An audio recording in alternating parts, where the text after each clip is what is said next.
lesson you'll always have to remember. Whatever you love most in life is your master. Simple as that. Whatever you love most in your life is your master. If that is money, then you are a slave to money. If that is your spouse, then you are a slave to your spouse.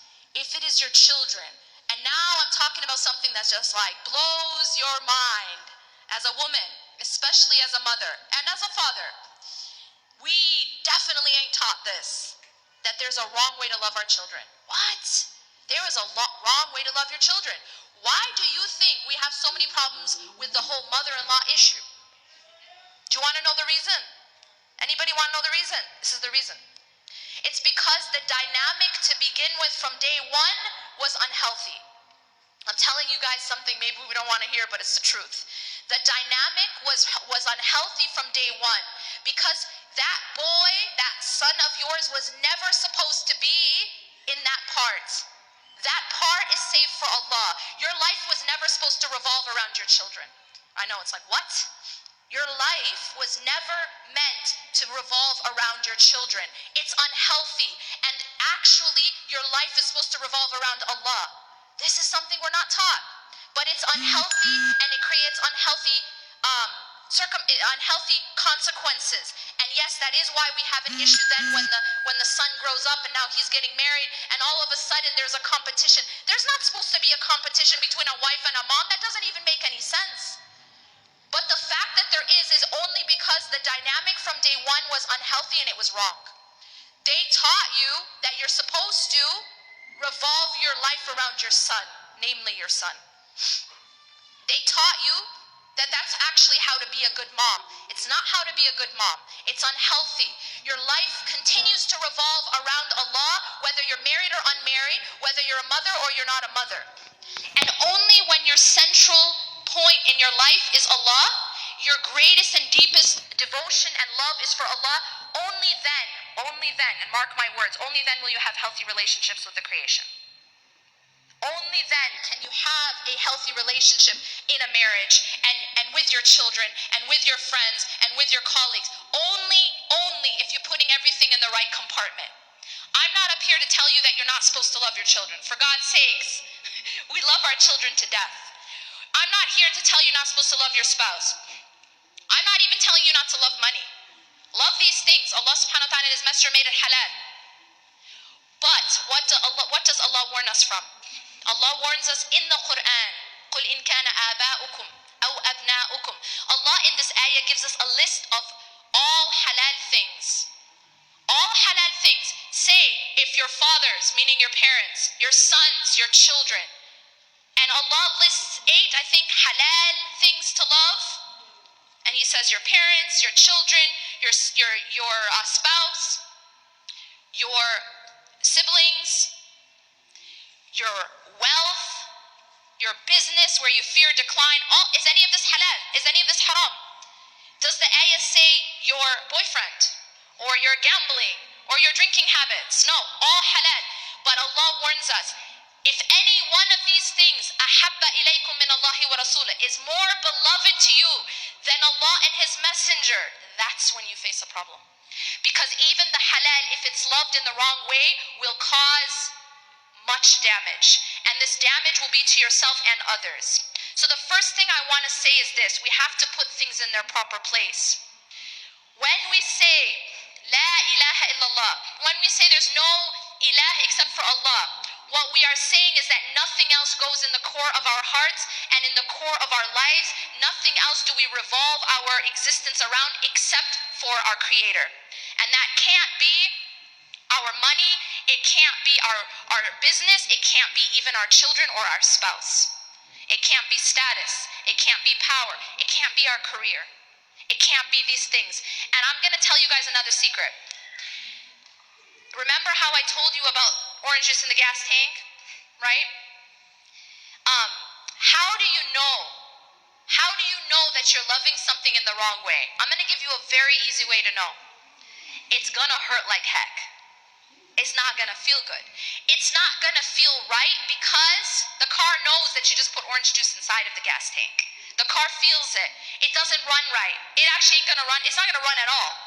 So the way that you and I will know that we have things in the wrong compartment is that we become tormented by that which we put at the center where only Allah should be. Is that making sense? If that is your business, you will not sleep because of always your worry about your business. If it's your career, you won't be sleeping. You'll need to start taking pills to just calm yourself down. Because you put, and that's a sign, it's because you put it in the wrong compartment. If it's your children, same thing's gonna happen. They are going to torture you. And I'm not talking the normal torture, yeah? I'm talking a different kind of level of torture, of torment. If it's your spouse, even your spouse, you'll know because you'll feel it. You'll feel that pain. And that's Allah subhanahu wa ta'ala showing us we need to move things around. We need to put Allah back at the center. You know, when I mentioned this whole thing about us mothers, when we raise our children, and if we have that dynamic incorrectly, what happens when they get older is it's kind of like, well, I did tawaf around this boy my entire life, and now you think you're going to come and take him away? Right? Fair enough. You weren't supposed to be doing tawaf around him ever. Like that, this concept that your life begins and ends at your son was never healthy.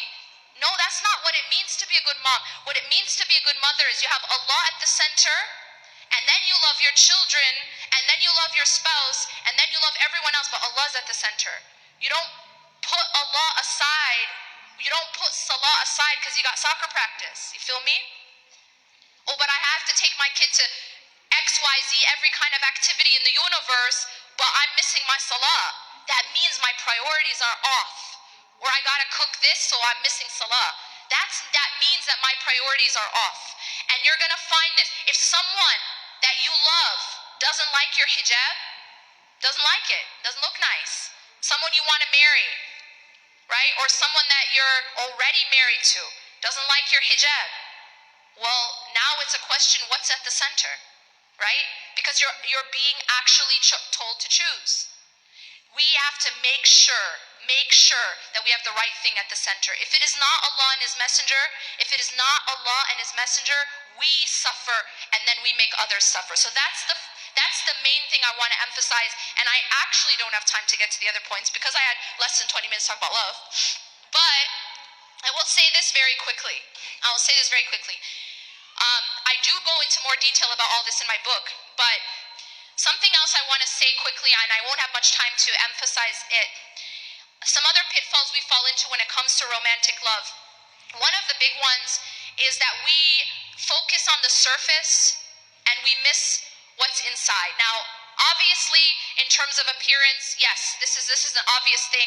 I think many of you already know about this. But there's another level of this which I've seen and I've experienced, and that is that a lot of times we mistaken, as the sister said, what I call surface romance. We mistaken surface romance for deep connection. And the two are very, very different. See, you might have a man or a woman who does these things for you, these things and these gestures that the sister was mentioning, the roses and the surprises and all of that. And you may believe that that means that you have a connection.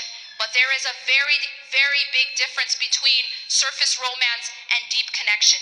Deep connection is about, and these are big terms, deep connection is about compatibility.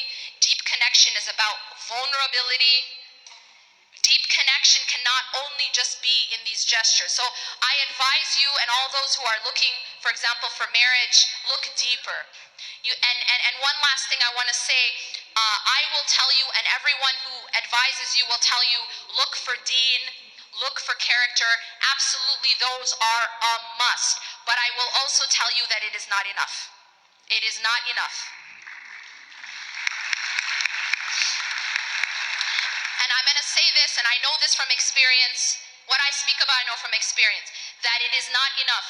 And there are many examples, namely even in our tradition. We know, for example, great people, Zayd and Zainab, they were both amazing character. They both amazing, had amazing morals and deen, but they were not compatible. They were not compatible, and so they actually got divorced. And so what I want to say to you is that, yes, you look for deen, yes, you look for character, but it is necessary, but not sufficient. It is not sufficient. You have to, and I cannot emphasize this enough, you have to look for compatibility. You have to look for compatibility. And I'm not just talking about surface compatibility. I'm not just talking about, I'm from Egypt, he's from Egypt, and so we're compatible. Right? That's not what I'm talking about.